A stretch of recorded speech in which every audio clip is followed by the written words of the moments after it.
Bonjour à tous, nous sommes arrivés au terme de notre marche de Carême. Nous sommes maintenant à Pâques. Nous lirons des textes un peu différents, l'aube de Pâques, 6h30 le matin, et puis d'autres textes encore au cours de la journée. J'intitulerai cette méditation « Commencer par la fin ».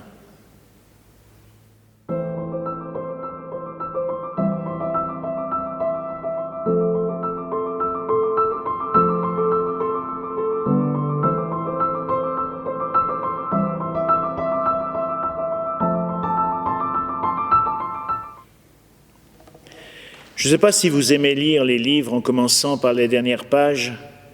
Normalement, ce n'est pas très conseillé. Commencer par la première page, aller vers la dernière, c'est respecter bien sûr le rythme de la narration, se laisser gagner par le suspense si c'est un bon roman. Et cette découverte s'effectue dans le respect de l'harmonie de l'écriture voulue par l'auteur, en suivant une logique, une chronologie souvent. Il semblerait bien qu'une fois encore, l'Évangile vienne bouleverser les choses et ne veuille pas suivre cet ordre chronologique si sage que la liturgie de Pâques nous invite pourtant à envisager. Oui, à Pâques, nous sommes invités à relire toute l'histoire de notre monde depuis la création, en tout cas pour l'aube de Pâques, et finir par la résurrection du Christ. Ce récit pourrait paraître bien rangé, mais je n'ai pas toujours aimé suivre les consignes de mes professeurs, et j'ai souvent commencé un livre par la fin. Pire encore, il m'est arrivé de regarder un DVD, un film, en utilisant le chapitrage pour jeter très vite un coup d'œil à la scène finale. C'est mal. Ah, c'est très mal. Mais ça apporte beaucoup de plaisir. Pourquoi ? Sans doute parce qu'en connaissant la fin de l'histoire, une multitude de détails qui seraient passés inaperçus apparaissent et prennent toute leur acuité quand on revisite l'histoire. Et cette saveur toute particulière donne un relief passionnant à la découverte du récit.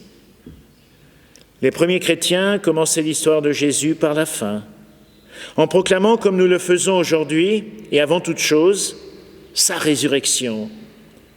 Ils annonçaient cela avant de savoir à quel âge Jésus avait commencé à lire, ou s'il aimait le brocoli, ou comment il s'y prenait pour guérir les enfants épileptiques. Tout commence donc devant cette caverne aux parois brutes, rugueuses et carrées grossièrement, juste comme le ventre du rocher. Tout commence avec quelques femmes réveillées aux aurores pour aller arranger le corps d'un supplicié, une tâche éprouvante, d'autant plus quand il s'agit d'un homme que l'on a passionnément aimé. Ce dernier cadeau à faire, l'épilogue d'une tragédie. Les mauvaises langues ont parfois osé dire que Jésus a annoncé sa résurrection aux femmes d'abord pour qu'elles soient connues plus vite. Mais il s'agit bien davantage de renaître à une formidable espérance et la naissance. Le don de la vie, c'est bien la spécialité des femmes, grâce auxquelles nous sommes tous ici en vie. Et puis, dans cette caverne, les choses ne sont pas comme elles devraient être. À l'intérieur, la banquette de pierre où le corps a été déposé est vide. Enfin, pas tout à fait. Il y a encore le linceul qui avait servi à couvrir son corps, si défiguré par la souffrance, et aussi le linge avec lequel on avait recouvert son visage atroce de supplicié. Tout ça est soigneusement plié, comme on arrange son lit après avoir dormi. Ça sent pas la profanation, la violence, mais une forme d'harmonie. Et puis, il y a un jeune homme assis juste à droite en entrant et environné de lumière, cette lumière du matin de printemps. Il est sensible et perspicace. En tout cas, il a l'air de comprendre que sa présence est assez insolite. Sa première parole est de demander aux visiteuses de ne pas avoir peur. Il sait qu'elles sont venues voir la sépulture de Jésus pour être en dehors de tout malentendu. Il précise même car il y a beaucoup de Jésus en Palestine, Jésus de Nazareth, le crucifié. Et puis il indique tout tranquillement qu'il n'est pas ici, comme si c'était normal. Non, les femmes ne se sont pas trompées de sépulture, comme on peut se tromper de parking en sortant de l'hypermarché. Il leur dit qu'il est maintenant en Galilée. La Galilée, c'est une adresse, et seuls les vivants ont une adresse. C'est aussi une promesse de rencontre, puisqu'il les y attend. C'est à ce niveau des choses que s'opère en nous le saut de la foi. Il y a bien un pas à franchir toujours. Notre démarche est la même que celle de Marie-Madeleine et de ses compagnes. Accepter cette réalité d'un tombeau vide a des conséquences vertigineuses. Pourquoi ? Parce que ce tombeau vide nous explique toute l'histoire de Jésus. Commence l'histoire par la fin. Elle lui donne le sens. Je m'explique. Jésus est indéniablement un personnage de l'histoire et il n'y a pas beaucoup d'historiens sérieux qui pensent qu'il n'a pas existé. Oui, il a existé. On lui a prêté des paroles fortes et belles qui ont fait date dans l'histoire de l'humanité. Il y a eu d'autres sages, d'autres philosophes qui ont cherché des chemins de pardon, de construction de l'homme. Sa mort inique le met au rang des penseurs persécutés. Oh, il y en a eu dans l'histoire. Socrate, Gandhi, tant d'autres, qui ont marqué d'un beau sillage de sagesse la pensée des hommes. Mais dans cette idée de belle sagesse, figée pour la postérité, eh bien, il n'y a pas seulement l'interruption du supplice. Si le tombeau de Jésus est vide, nous avons affaire à un vivant. Et ça change complètement notre relation à lui. Un vivant, c'est une présence qui ne s'inscrit pas seulement dans la nostalgie d'une mémoire. Un vivant, c'est un compagnon de route, exigeant, attentif, passionné de rencontres et sollicitant d'aller toujours plus loin. Comment puis-je aujourd'hui accepter l'idée qu'il ne faille pas chercher Jésus le crucifié parmi les morts, dans la culture, dans la tradition? Peut-être bien que le jeu de notre liberté nous impose cette opacité de la foi, cette présence sous mode d'absence dont parlaient les anciens dans la Bible. Mais si nous risquons le saut de la foi, nous comprenons de quelle lumière s'éclairent toutes les Écritures. Oui, commencez l'histoire par la fin. Jésus est le vivant, Fils de Dieu, compagnon des hommes et passionné de rencontres. Et alors, si nous méritons autant que chacune de nos histoires est donc sacrée, c'est vrai que nous sommes aimés par Dieu, un Dieu qui a rêvé de chacun de nous avant même le premier matin du monde. Face au tombeau vide, nous sera-t-il donné de courir à notre tour? Aujourd'hui, en ce jour de Pâques, sa parole brûle en nous comme une aurore toujours nouvelle. Nous aussi, nous aurions aimé le voir ressusciter. Heureux ceux qui croient sans avoir vu. Dans la foi, nous savons que nous ne serons plus jamais seuls. Au cœur de la vie, il y a sa présence pour toujours. Le matin de Pâques, la mort a été vaincue. Toujours la vie rejaillit nouvelle. Partageons ensemble cette magnifique espérance.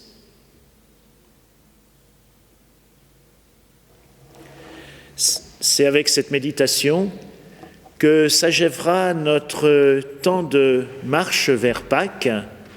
Pendant ces 40 jours, eh bien, nous avons partagé l'Écriture, nous avons cheminé ensemble.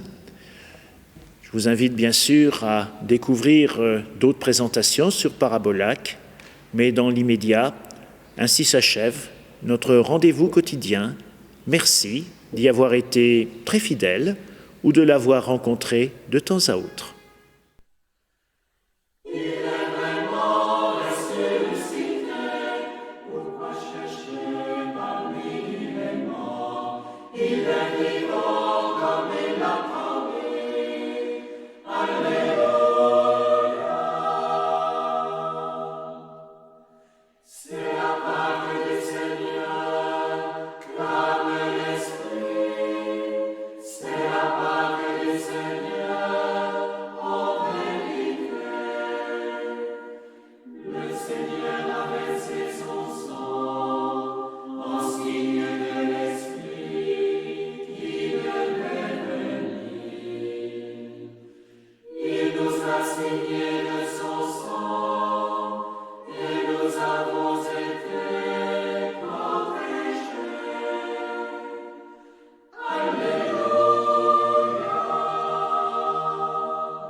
Pourquoi parmi les morts chercher les vivants?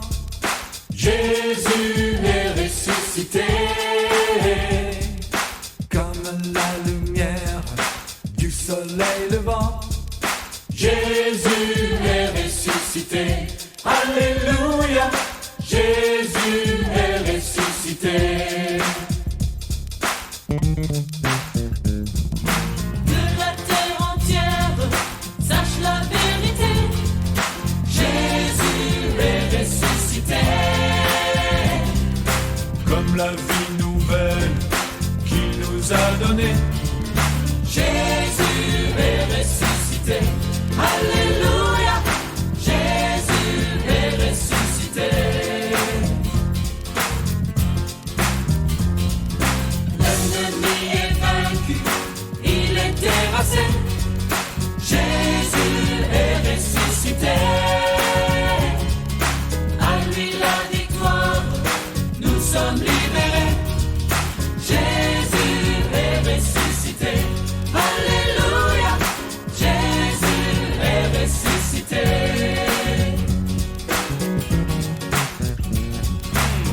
Voyons sa gloire dans tout l'univers.